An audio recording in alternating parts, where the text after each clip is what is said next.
amigos de YouTube, el día de hoy les quería comentar que hice mi propio barco de Lego.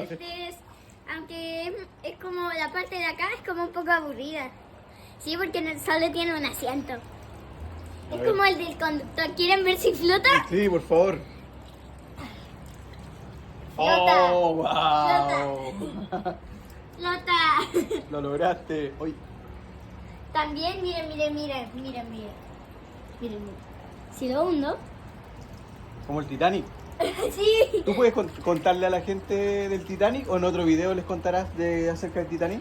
En el próximo video. Recuerden darle like, suscribirse y comparte para que lleguemos a los 70 suscriptores. ¡Ya lo logramos! Sí.